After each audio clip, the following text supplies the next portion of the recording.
All right, so welcome to this week's episode of the FNC Roundtable or FN Roundtable. I'm joined again by coaches Mac and Tom. If you don't recognize Tom, it's still him. He just doesn't have a mustache anymore. And the angle he is at makes him look really massive. He's been really working on his upper body lately. But the thing I wanted to talk about today was the concept of something being better than nothing.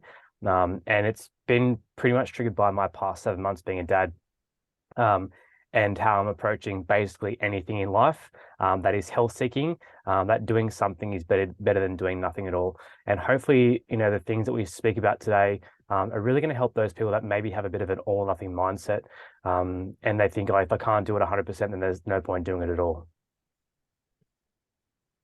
So we'll get into it then. So I think that the idea of something is better than nothing isn't always true. So I'll give you an example. Going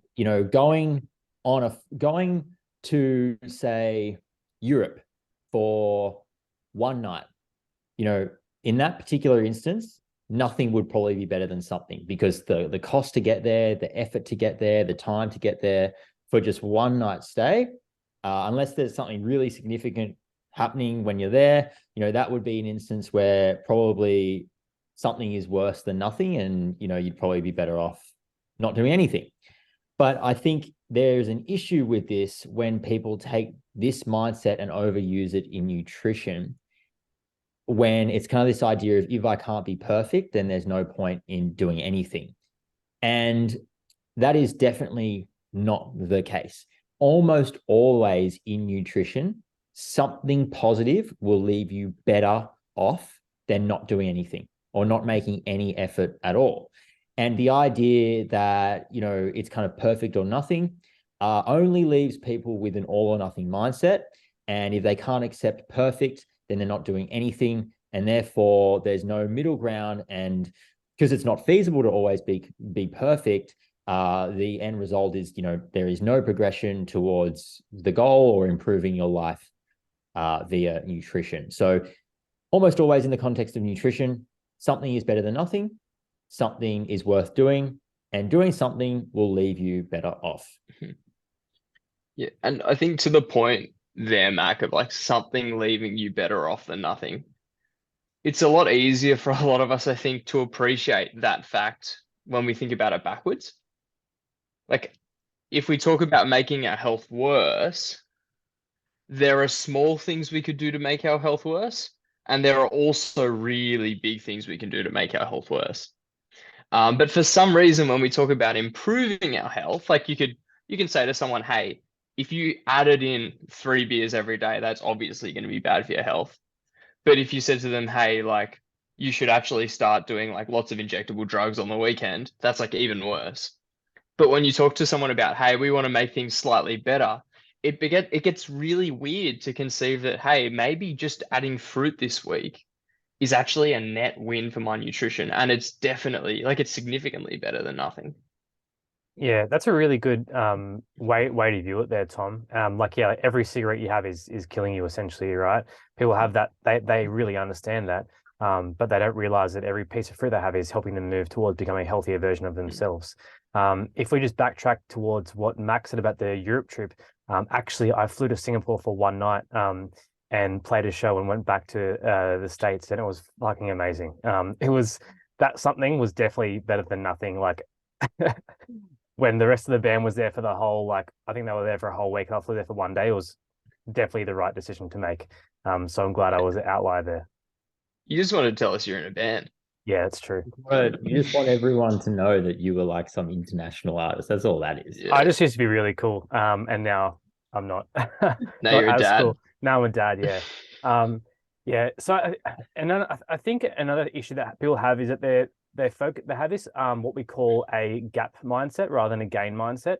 They're really measuring themselves between where they are and the ideal that they have.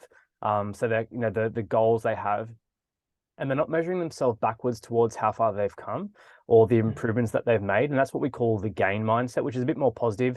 It's that, I'm still doing the 3 pieces of fruit, or, I'm still, going for at least a 20-minute walk every day, or I'm still eating, 3 main meals, rather than focusing on the things they're not doing, sorry. And that can be quite negative. And it has them feeling pretty bad about themselves because they're not quite where they want to be. They're not doing quite as much as they think they should be either.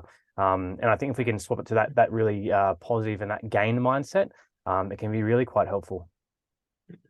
Yeah, for sure. I think Tom's example of how it's like a bit of a one-way street was a really good one. Yeah, it's kind of funny. It's like we know that, say, I don't know, having a couple beers each night is, consistently is going to accumulate and have a negative impact on our health. But like we're aware of that. It's not like our mindset is, I'm only harming myself if I have a case of beer every single night consistently. It's not like there's, 3 beers is doing nothing. People know that is leaving them worse off. But when it comes to improving, it's like you said, Josh, there's no connection of like, just having a couple pieces of fruit, but changing nothing else. That's like making an improvement that's worth it. It's like, well, no, it's not, because I'm not perfect. And if I want to do this diet thing or improve my nutrition, then I need to be perfect. And as soon as that streak of perfection inevitably breaks, which it always does, then I'm a failure. So they're also internalizing that belief or that identity. If they have a tough love coach who's pushing that onto them even further, then that's going to exacerbate that internalization.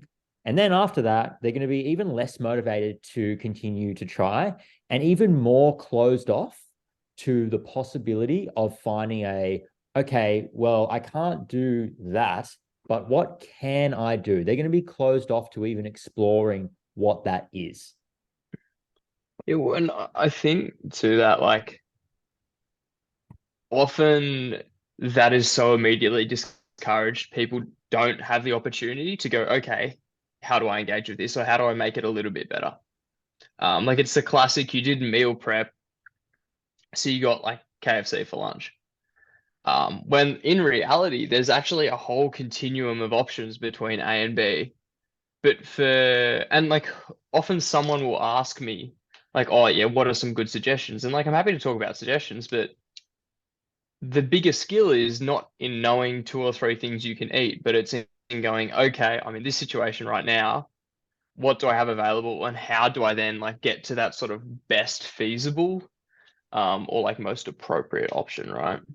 Yeah, I think a lot of it can come down to I think we've mentioned a couple of times on the podcast a controlling source of motivation. And one of those things is like I should be meal prepping. I should be exercising 5 times a week. I should be getting 10,000 steps per day. I should be eating this much protein and plants, right? Whereas what we want to try and do is stop shooting on yourself, and actually start focusing on the things you can do. And that's a classic example of what you're talking about, Tom, is actually playing the cards that you're dealt and focusing on what you can do in this situation or within your circumstances. So the way that this topic came up was a few weeks ago. I'd planned to go for, I think it was about an hour-long run or a 10K run, for example. But the circumstance in my day, could only fit in like a 6K run. And I was tempted to not go for the run at all. And I still went for it. And I wrote on the run afterwards on the Strava app, I was like, something is better than nothing. And that's where Tom goes, like, let's make that a podcast. And I was like, well, hopefully that's quite helpful, because it was much better than me sitting on the couch and not going for the run at all. So you guys are Strava buddies. Yeah. Do you want to join, Mac? I reckon you'd be pretty toey. I have Strava, and I downloaded it to once do a 5K run, or was it 10K? Something like that, in the Gold Coast, because I just wanted to prove to Jess that I had a better pace than her over 5Ks or whatever Ks it was. And I did. And I haven't used it since. No, you don't need to. You prove your point. Yeah, I proved my point. And did tick the That box. something was literally better than nothing, right? Exactly. Yeah, now you've got clout forever. I am proof that I am indeed superior to my girlfriend and asserted my dominance. It's a cornerstone of any good relationship. Exactly. Belittling and how could I say, just being You're on a pedestal. Exactly. Yeah. I demand respect. Anyhow. It's like the coaching relationship. Exactly. Yeah, I really do think like the all or nothing mindset stops people from finding that like next best feasible option or that plan B. Like if you have an all or nothing mindset, as soon as you inevitably slip up, there's like almost a block to anything except for plan Z. And your natural tendency is to go straight to that plan Z. And obviously, if you were able to go to plan B, C, D, E, E, F even, then you're going to be much better off than plan Z. And in a lot of cases, those sort of next best feasible options, you can still tick all the boxes and adhere to the same principles, like just the same. And the outcome might be a little bit different. But unfortunately, I think in the diet world or the nutrition world, and we can talk about why we probably think this is the case, people tend to focus a lot on like specific methods, like the specific meal, the specific food, the specific timing, and they're focused on the methods and they ignore the principle of eating whole foods most of the time, of being in, for fat loss, for example, a caloric deficit on average over time. They lose sight of the principles and they focus on the specific method. And yeah, I think that is where people get unstuck because they think that if they're not following the specific method, then it's not going to work, even if you're still able to adhere to the same principles, because people don't know about principles. They're not thinking about them, or that's a big part of it, at least. Yeah, and I think on like the principles of method thing, I think it's a bit of a hangover from like that bro bodybuilding culture, right? Because if you're seeking a hyper specific goal, I think it makes sense that the amount of paths you can walk to get there narrow. Like you're never gonna see a bodybuilder on stage who hasn't done fat loss, right? You're never gonna see a powerlifter competing who doesn't do a reasonable amount of SBD. But when we talk about like health as like the outcome or the goal of the nutrition discussion, it's a bit nebulous and it doesn't really mean anything unless we define it by prior terms, which I think it means people place undue weight on how good option A is and discredit just how good option B is. Because like the reality is that we're all eventually going to get sick and die. So like option A isn't really that much better than option B. You can't you can't attribute a minutes or hours of life gained to having salmon tonight instead of, I don't know, dory or however you want to optimize that. It's like mostly like artificially constructed. Yeah, and I think people get trapped in this like ideal thing, like ideal word. In an ideal world, I could do this, right? But that's not realistic.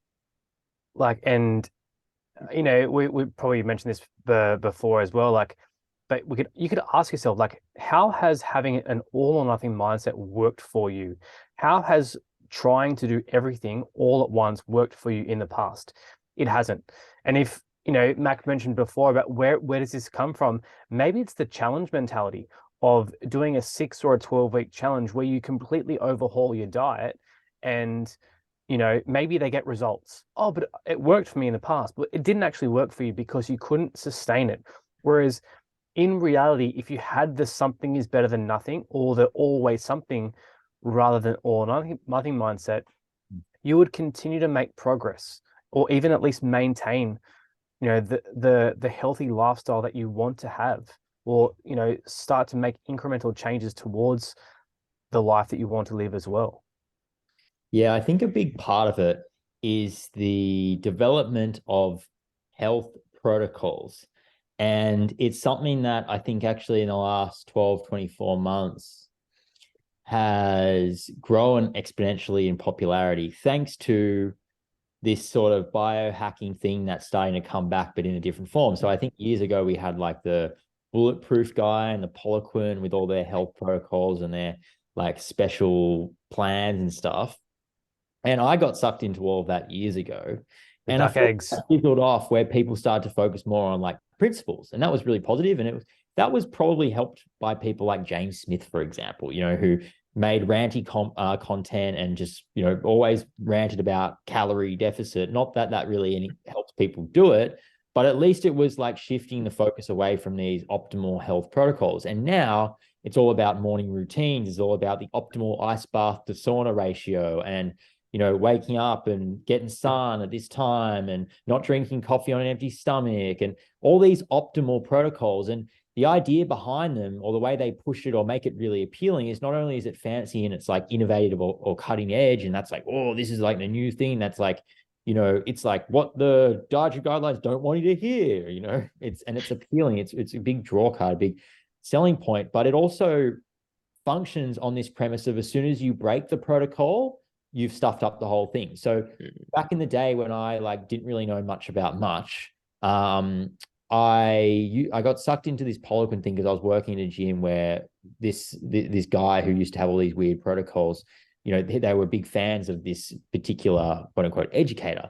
And all the sort of diet patterns or diet recommendations were built upon some kind of protocol. You do this thing for X amount of weeks, and in order for it to work, you have to actually follow it to the T, because otherwise this other thing doesn't happen. And then if the collection of these things don't happen together in sync in a certain order for a certain time frame, then you're not going to be getting the beneficial effects from it. That was sort of what it was built on. So I do think, I know, I hate the term knowledge is power, because having knowledge doesn't mean that you can apply it. But I do think a big issue here is not necessarily a lack of knowledge in nutrition among society, but also a lot of confusion and maybe the wrong sort of knowledge, like focusing on the wrong things or the things that don't really matter.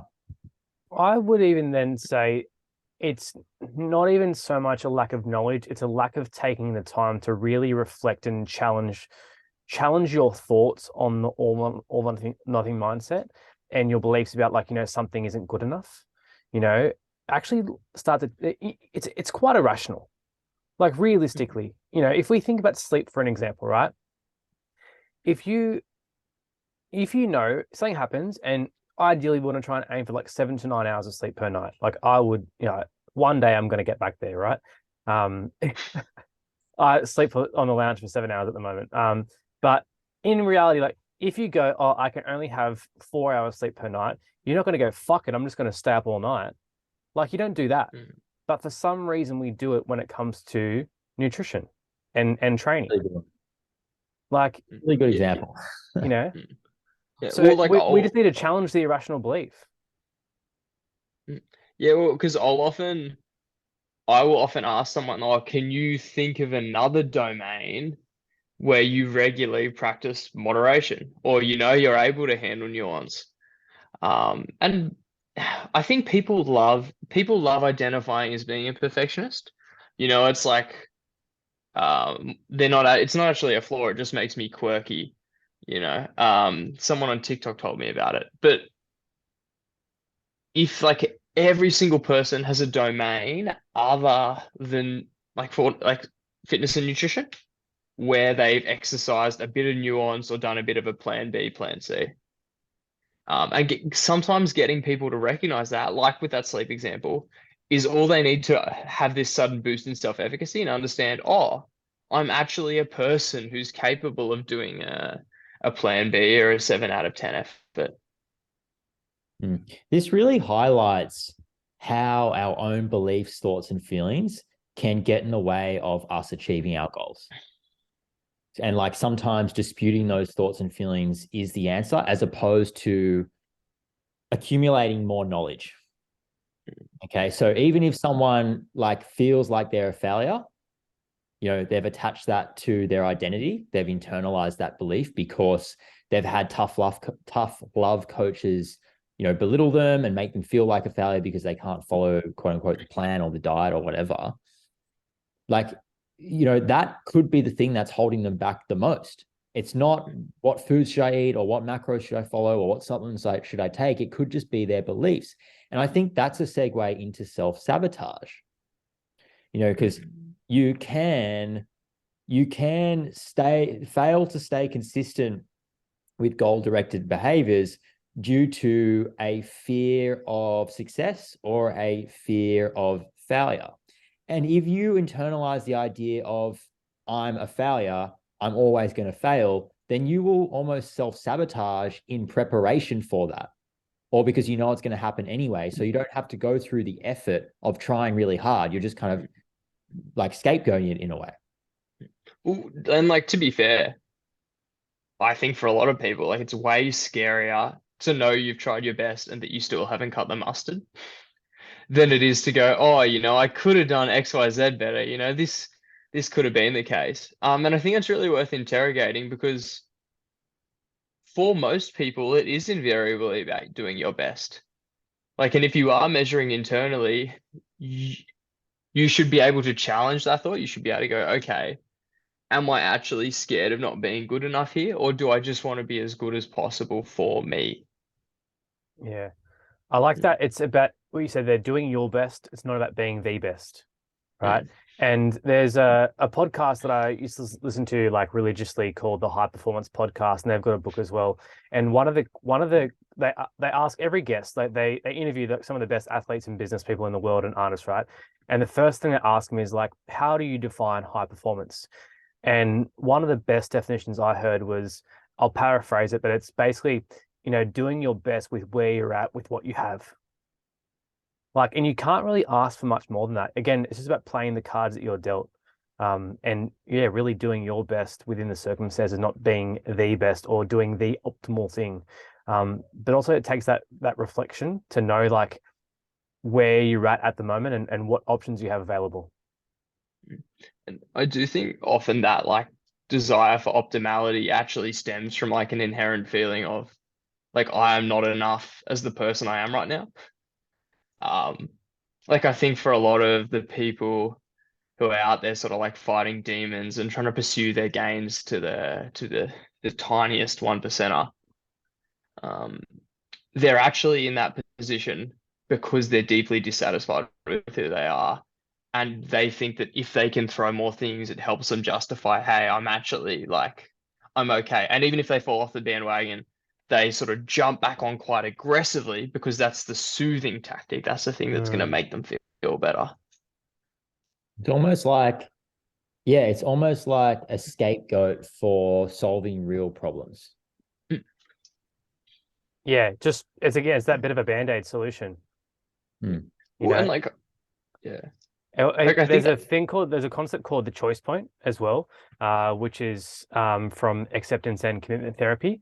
And essentially, if you're in a challenging situation, you can really take one or two paths. One of them is away from what matters, and one of them is towards what matters, right? So either away from your goals and the life you want to live, or towards the life that you want to live in and your goals as well. Now, when someone moves away from what matters, it's typically for a short-term relief, but it leads to some long-term grief. And it's as a result of being unhooked to some unhelpful thoughts.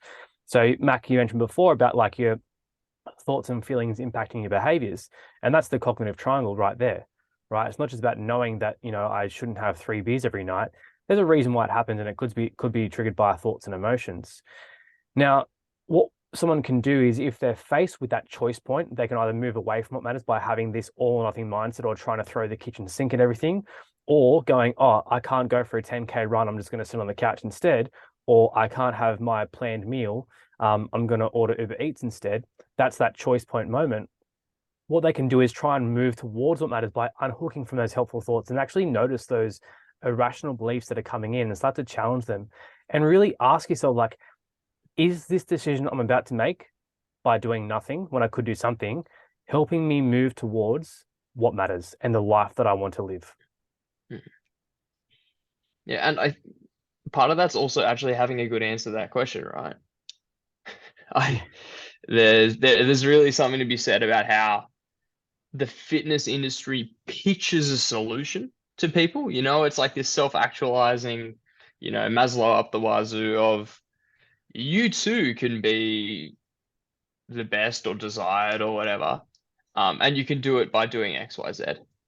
And the more time you spend pursuing that goal, the more sort of sunk cost fallacy you get about, oh yeah, this is like really meaningful to me. Um, and I think like in a lot of these cases, these problems aren't like we said, they're not knowledge problems, but they stem from the absence of a space to be able to step back and ask those bigger questions and reflect on what we do. Which is also probably a great case for coaching, right?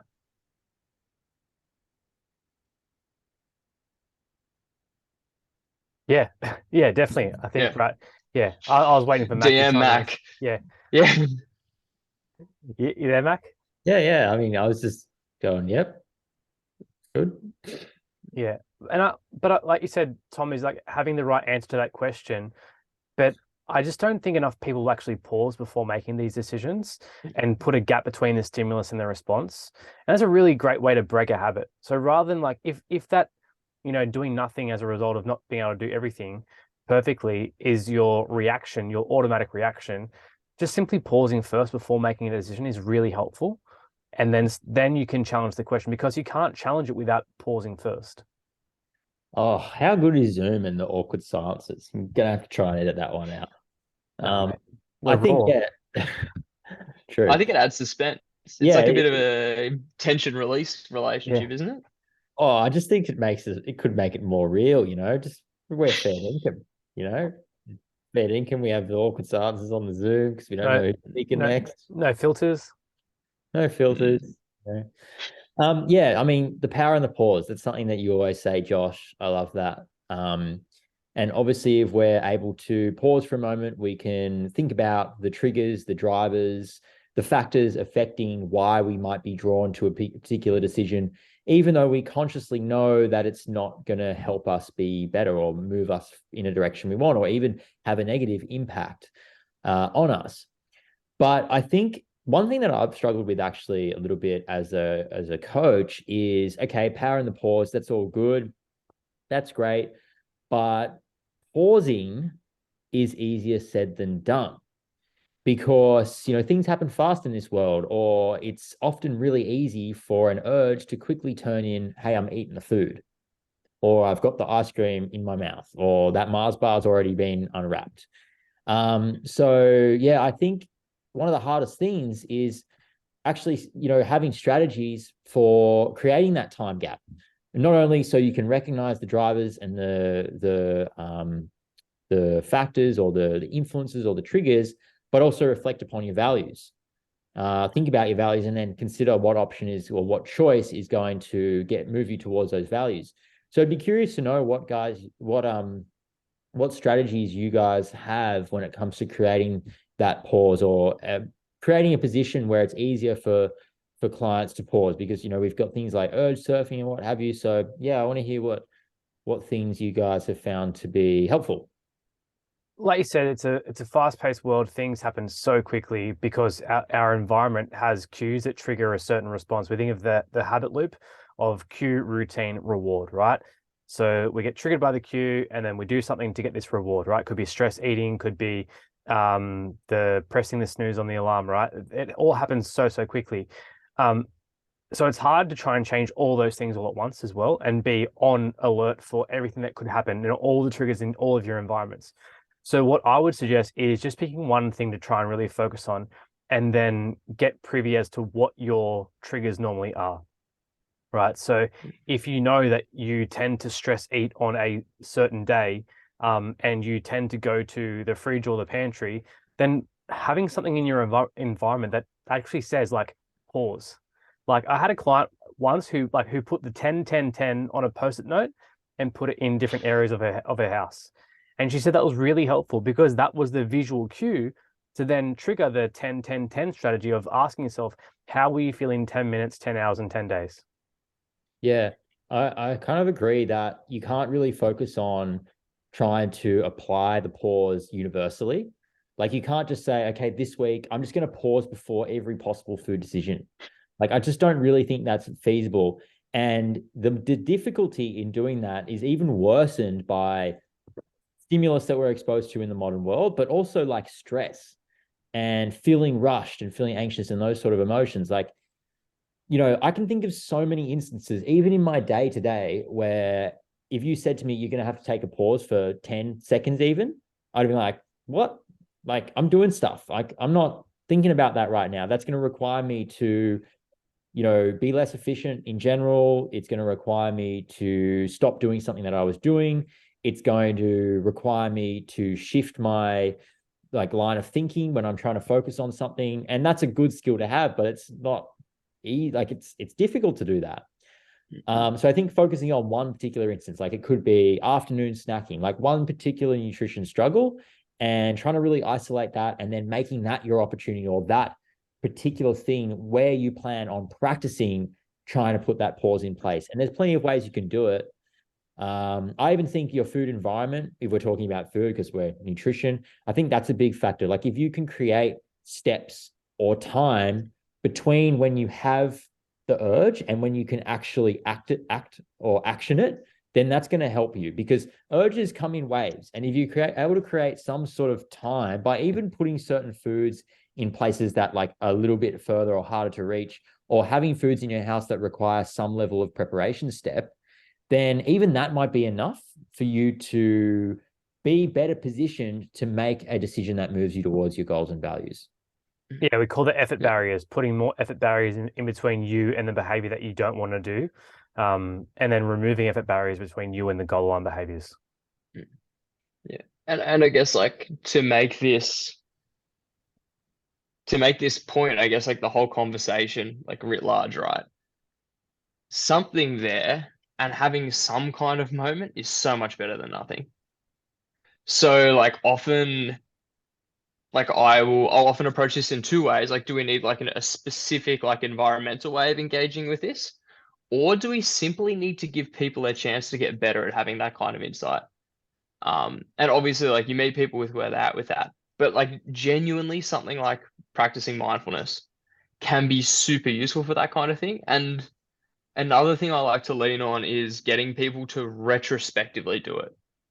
Because sometimes like part of the trick here is it's simple, not easy, right? If you're feeling a really big emotion and you're someone who likes to self-soothe with food, it's going to be really difficult to get you to step back, to acknowledge what you're thinking, to try and understand why, to do all those things when you're feeling something really strongly.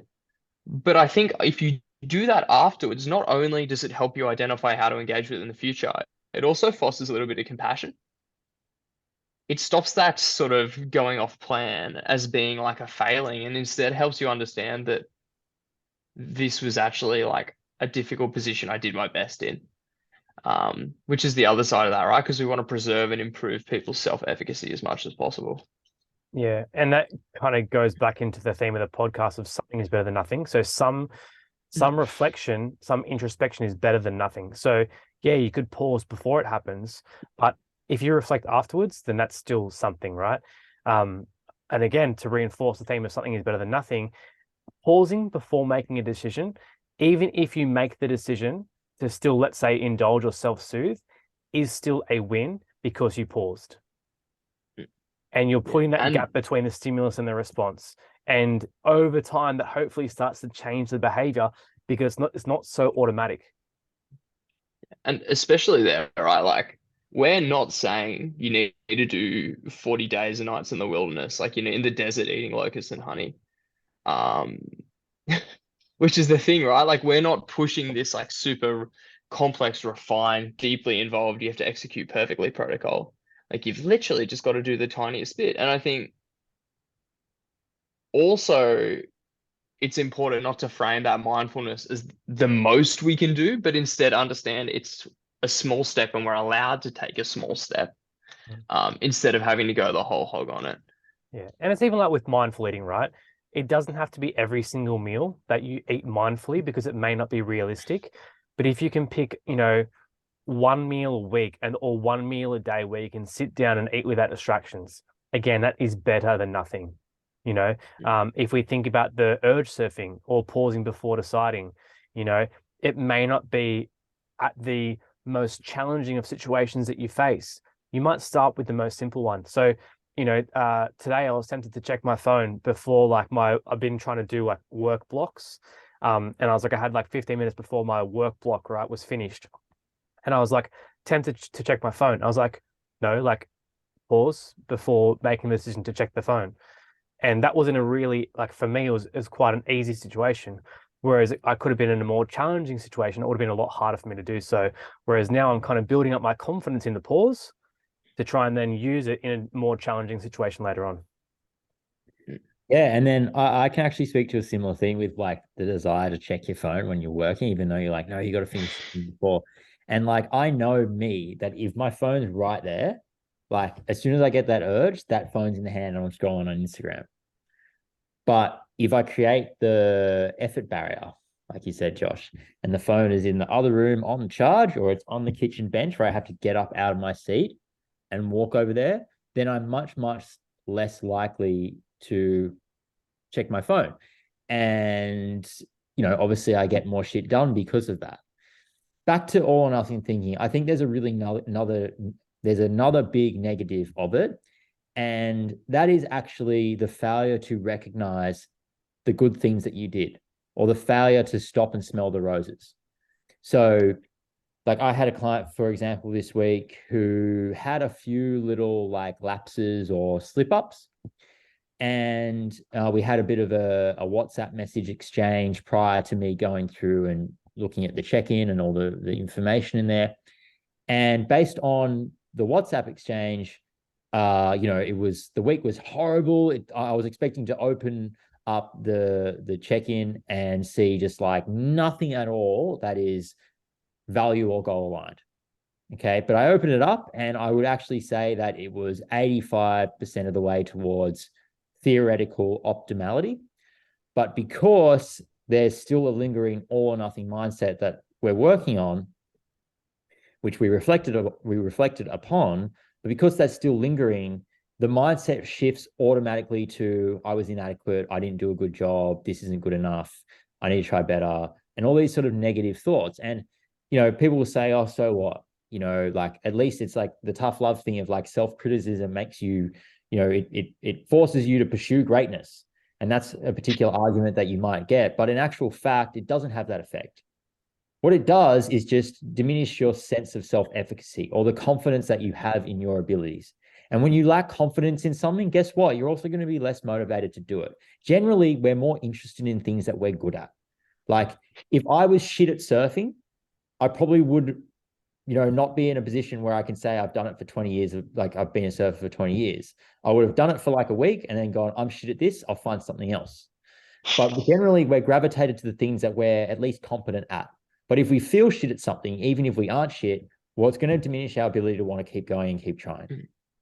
And on that point too, of like, we tend to do things we're good at. I'm completely blanking on this study. So actually, I'm pretty sure Josh will be able to fill it in for me.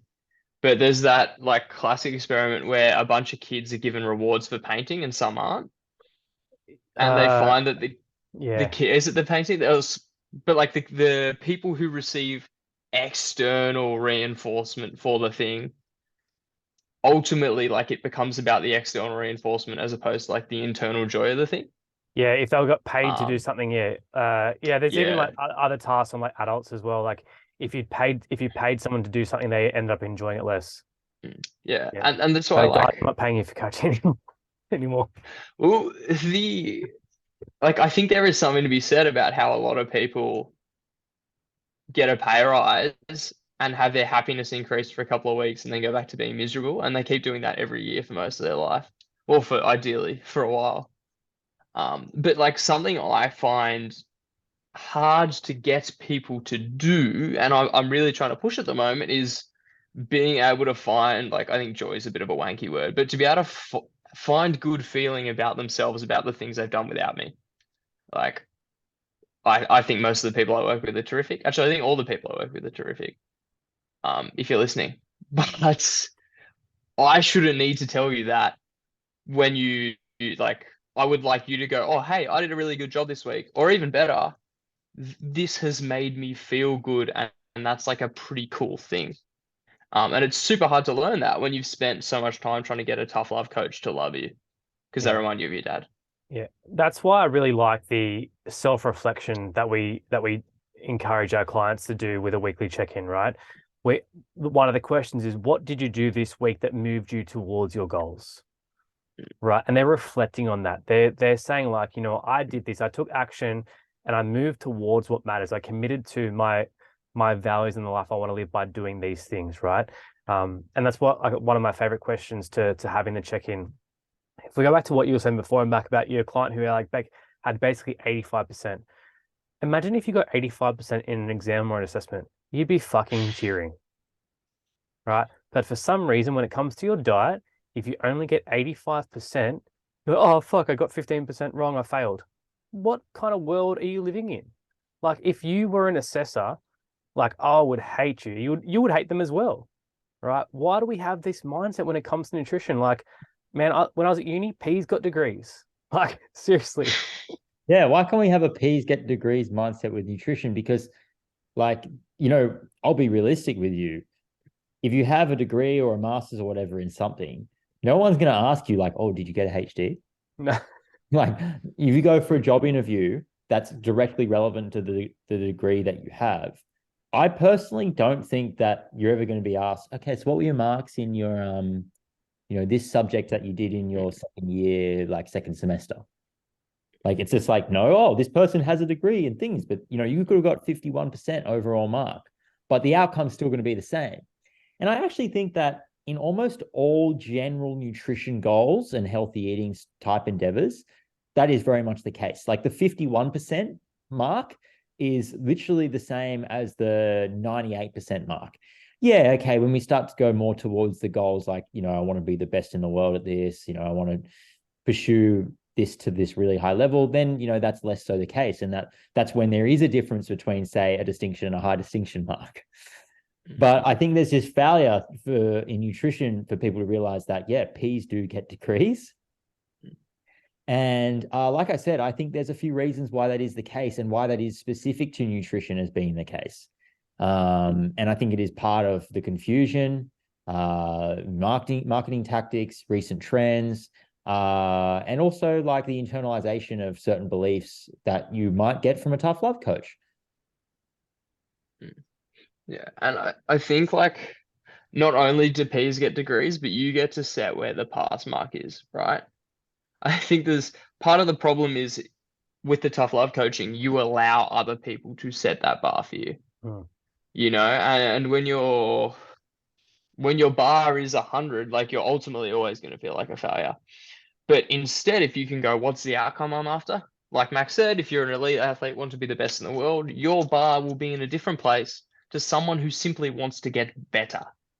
Like if you're just coming into nutrition coaching and trying to improve your health, that pass mark is Well, it's actually anything above you're what you're currently passing. doing. Exactly right.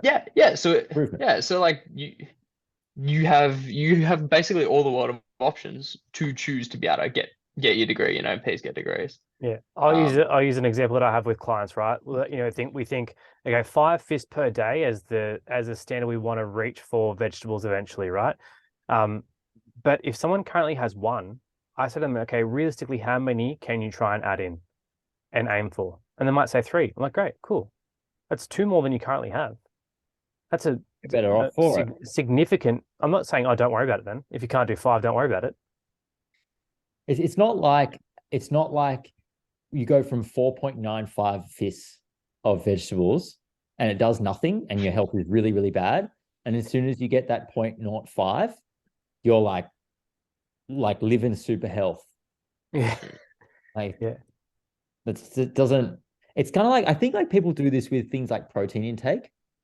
I think protein intake is a big one. They're like, no, bro. Like you see all these rants on Instagram. It's like, no, look at this research. It says it's 1.8 grams per kilo. But this one says it's 2.2 grams per kilo. And then you see like all these researchers creating these different studies and like posts. And there's been so many systematic reviews on the optimal protein intake. And it's like 1.8 grams per kilo, 1.82 grams per kilo. It's like who firstly is even tracking their nutrition that accurately? Even if you're using macro tracking best practice, there are variances that are honestly beyond your control. And yeah, I think it's this like it's almost like this mindset of like, if I'm even just slightly below the optimal amount, whatever that is, then I'm like going to lose all my gains.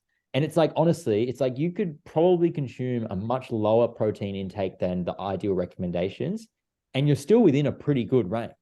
And for most people, like there's not going to be a difference between like sort of maybe good protein intake and optimal protein intake in the context of what they're trying to get from nutrition.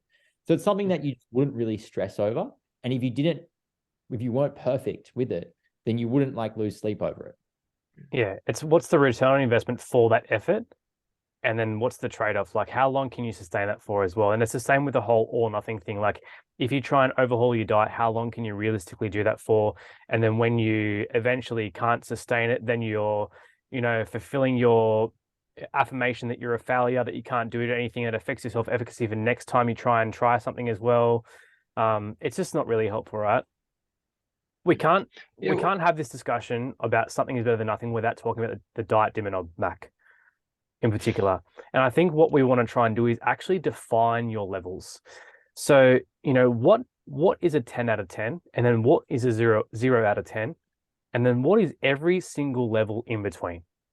Yeah. I think that what is your 10 out of 10 should not be what is 10 out of 10 in terms of like global or like population, what could be optimal. It should be 10 out of 10 within your context. And because there's no point in setting your expectations beyond what is the best feasible expectation, best feasible. Beyond best feasible, like it's impossible for you. It is beyond feasible. And that is a floating thing as well. If it's a normal week when you're in your routine and you're at home and like work's not too busy or whatever it is, then what the best feasible level is on that dimmer knob, like where you can realistically turn that dimmer knob up to, is going to be a bit higher than that week where, everything's shit's hitting the fan. There's things going on with work, you're busy, like you're moving house. So like what's best feasible should be a dynamic thing. And if we have an all or nothing mindset, if we have a rigid mindset, then we're not going to have the ability to adjust our expectations and strategies in real time, depending on what's going on. We're going to be fixated on one set of expectations, one strategy, one diet method, one particular meal, like one particular way of eating it. And as soon as we can't adhere to that because it's beyond what is feasible, then all of a sudden we are a failure, we've stuffed up, and what's the point in trying at all? Yeah, like a lot of the time we'll introduce that idea to people as like the internal RPE. Because like a lot of athletes, a lot of people who like lifting weights now are familiar with this idea of like RPE, right? Is an RPE 10 or is an RPE 6, 7, 8, 5, whatever. But if you set an internal difficulty target, it means that you can show up on your worst day and still have a good crack, right? It's a bit like you wouldn't take someone to the gym and tell them they have to start by lifting 100 kilos when they can't. Like not just because some people won't be able to lift it, but for some people it might not be heavy enough to make them better. But instead, if we work in this paradigm of, okay, I care about you putting out this internal difficulty, this effortfulness level, all of a sudden you can actually succeed in any environment. And the outcome or sort of the external behaviors you do will constantly shift. But the result is you'll actually reflect on the fact that you are doing your best or you're having a good crack at least within those constraints. Yeah, and So Mac. many examples of this. Like you said, Tom, you wouldn't get a complete newbie come in the gym and be like, Eddie Hall did 500 kilo deadlift. Therefore, unless you can go up to that bar right now and lift that 500 kilo barbell, then there's no point in trying. The gym offers you no benefit, and you might as well just do something else.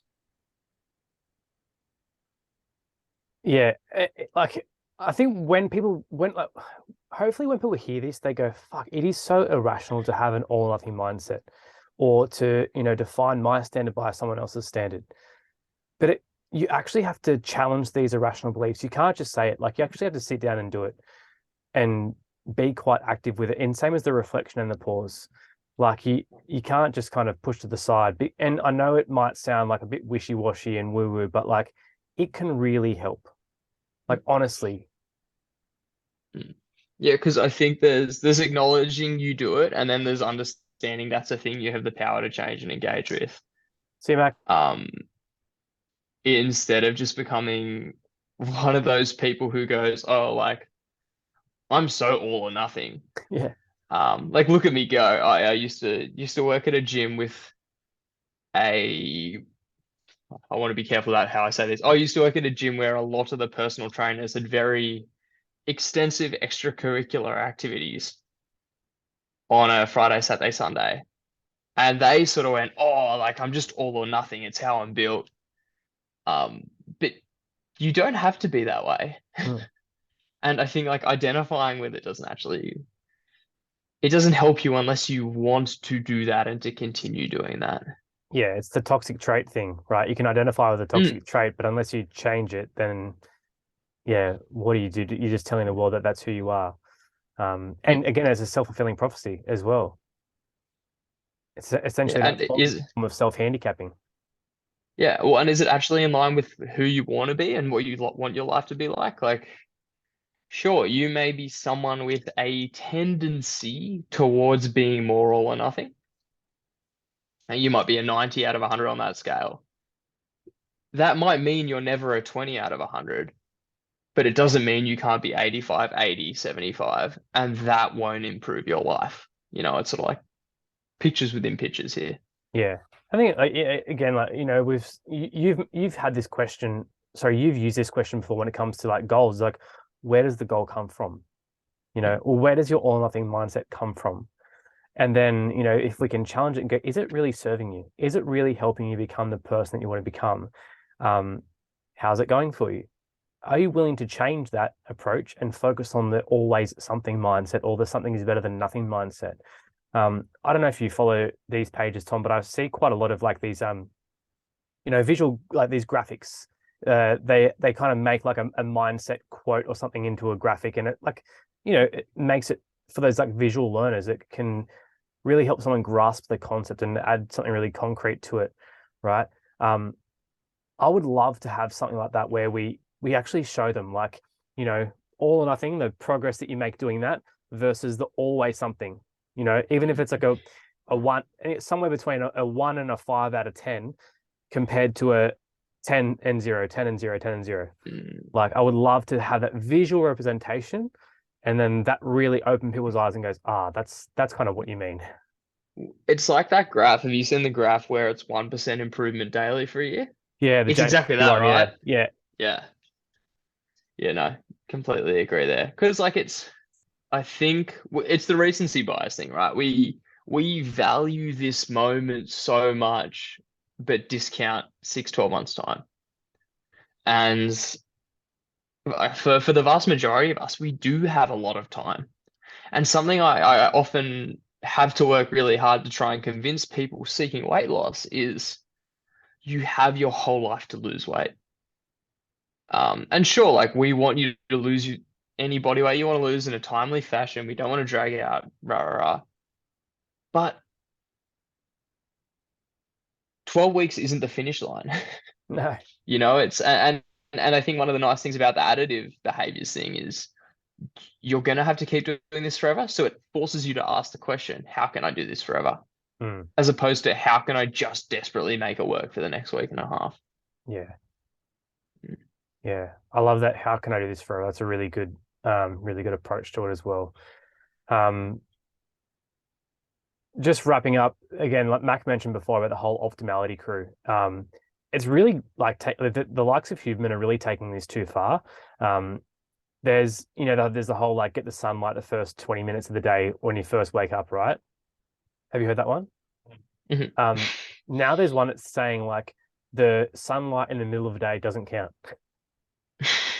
I'm like, what the Yeah, it's that low angle, it refracts when it comes through the atmosphere. You gotta I'm like, you fucking kidding? Like now you're saying like, what if that's the only time someone can go outside on their lunch break? Because today when I woke up, the sun, it was dark, right?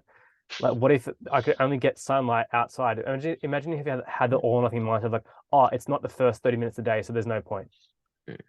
Yeah. So something I'm definitely grateful for in doing a biology degree is that in a lot of natural, like it's very rare in a natural system that one factor explains an enormous chunk of the variance. Like if we're talking about modeling complex ecosystems, we might be talking like 7, 8, 9, 10, like all factors with like different eigenvalues associated. And there's a technical aspect to that. But the bottom line is like it's important to ask how much variation this factor is actually explaining. The people who are getting sunlight first thing in the morning, is how much of the difference is the sunlight explaining versus how much is having a ritualized morning activity helping you versus how much is a sense of accomplishment first thing in the morning helping you. And I think one of the nice things about debunking Huberman, for want of a better word, is almost all of those claims are very easy to falsify with that thought experiment yourself. Like how much of this is actually explaining the change is like a really simple question to ask and to put those things to the test, because if it was magical, if it did somehow completely change your life, we'd already know and we'd all be doing it. Yeah. Like it's the way that we select activities, like for example, the state of the bodybuilding research at the moment is really interesting. Because in the past few years, there's been a swing in like tendency a little bit more towards what bros were doing in the early 2000s from a training perspective. Um, and it's interesting because it's like we had this huge unofficial experiment. And when people began to exchange ideas, we sort of converged on this like good approach without necessarily needing to science or nerd it up. And if you want to talk about ice exposure, you want to talk about morning sun instead of lunchtime sun or whatever, if it actually mattered, we would know. And you'd be like, oh wow, like, it's fixed. But we don't, and we don't. Like it's incredible. Yeah, it's fascinating how people can just they can just take one thing and really run with it, but at the same time, like they glorify one thing but demonize another thing to make their thing look even better. It's like there's two ways to build the tallest building in the world. One of them is to build the tallest building in the world, and the other one is to tear all the ones down. Yeah. And like don't get me wrong, like I literally did my honors year on like nutrition and mental health interactions in rats. Oh, they were mice. But like but like I totally get how you can take data and construct it to fit an argument to establish notoriety. And it's probably unreasonable to expect people to have to learn enough science to be able to debunk those things. Which Yeah, is where like those tools of like looking inwardly can be super useful. Yeah, they outsource critical thinking to professionals, but at the Mm, same time, they need to have that introspection of like, how does that relate to me? yeah. Um, yeah, Yeah. And like to be fair, we all outsource critical thinking to yeah, experts, right? yeah, Like we go to the doctors, we go to the physio, we get tax advice. Like it's important. yeah, definitely. It's a Mm, evolutionary probably benefit to do that. Like you wouldn't get anything mm, done if you couldn't, right? mm. Yeah. Yeah. But there are times where you have to challenge the way that things are going. And if Mhm. you are someone who has an all or nothing mindset, then I would say it's time to challenge that. Ask yourself, is this really working for me? Is this moving me towards what matters? And do I want to keep doing this? If it's not working, then there is another way to approach it. That is the something is better than nothing, or the always something mindset. And just to find like what you can do rather than what you should do. Yeah. Yeah, I agree. And I think the thing which allows you to define that is knowing what you're actually trying to achieve. So if you understand that, then that lets you ask, what can you do? What should you do? What do we need to do? And you're on the money. Yeah, for sure. And Mm, all things that we can do in one-on-one coaching at FNC. mhm. Definitely. Slide into my DMs. That's it. All right, thanks, Tom, and thanks, Mac, even though you left us early. Really appreciate it, as always. And maybe it sounds like Goobman's back for another reel, surely on Instagram. Get him back. Should have to bring him back. Now I don't have exams. All right, cheers, bud. Thank you. Yeah.